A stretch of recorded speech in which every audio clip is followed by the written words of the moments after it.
كل جراحه كل جوعه كل دماره إلى الله تعالى.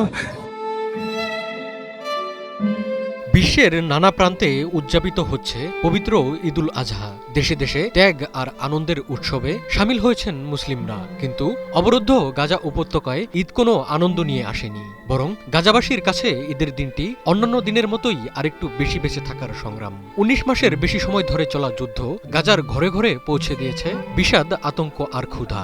উপত্যকার বাতাসে উৎসবের কোলাহলের পরিবর্তে এখন শুধুই হৃদয়ে ভাঙা কান্নার আওয়াজ। الله تعالى.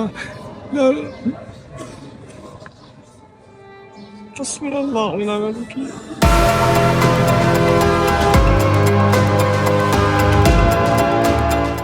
২০২৩ সালের অক্টোবরে গাজায় ইসরায়েলি আগ্রাসন শুরুর পর চতুর্থ ঈদ এসেছে গাজাবাসীর জীবনে। নেতানিয়াহু বাহিনীর বর্বরতায় গাজা এখনো এক অবরুদ্ধ কবরস্থান। তাই ঈদের আনন্দ গাজার বাসিন্দাদের জন্য শুধুই স্মৃতি। যুদ্ধবিধ্বস্ত উপত্যকায় ঈদের দিন ছিল না পশু কুরবানি কিংবা নতুন জামা। ইসরায়েলি হামলায় অধিকাংশ মসজিদ আগেই ধ্বংস হয়ে গেছে। ধ্বংসস্তূপের উপর দাঁড়িয়ে ঈদের নামাজ আদায় করেছেন বাসিন্দারা। গাজার হাজারো মানুষ ঈদের দিন সকালে ভিড় করেছেন স্বজনদের কবরে। দোয়া ও কান্নায় ভারী হয়ে উঠেছে ঈদের সকাল। ঈদ উদযাপনের মতো কোনো পরিবেশ অবশিষ্ট নেই গাজায়। সাধারণত ভেড়া ও দুম্বা কুরবানি দিতেন ফিলিস্তিনিরা। পাশাপাশি গরু, ছাগল ও উটও কুরবানি দেওয়া হতো।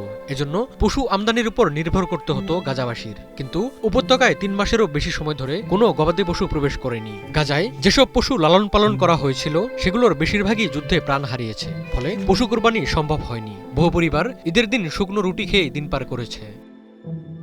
মুসলিমদের অন্যতম প্রধান ধর্মীয় উৎসব ঈদুল আজহার দিনেও গাজায় দফায় দফায় হামলা চালিয়েছে ইসরায়েলি বাহিনী। এতে নিহত হয়েছেন অন্তত ৩৮ ফিলিস্তিনি। গাজার জরুরি পরিষেবা বিভাগ জানিয়েছে ঈদের দিন সকাল থেকে ইসরায়েলি বাহিনীর বেশ কয়েকটি হামলায় ৩৮ জন ফিলিস্তিনি নিহত হন।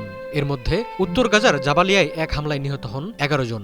গাজার দক্ষিণাঞ্চলীয় রাফার পশ্চিম ও উত্তরে ত্রাণ বিতরণ কেন্দ্রের কাছে ইসরায়েলি বাহিনীর গোলায় ৭ ফিলিস্তিনি নিহত হন।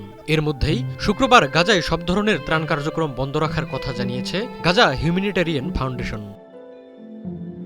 অবরুদ্ধ গাজায় ইসরায়েলি হামলায় এখন পর্যন্ত প্রাণ হারিয়েছেন ৫৪,০০০-এর বেশি ফিলিস্তিনি। উপত্যকার ২৩ লাখ বাসিন্দার প্রায় সবাই এখন বাস্তুচ্যুত।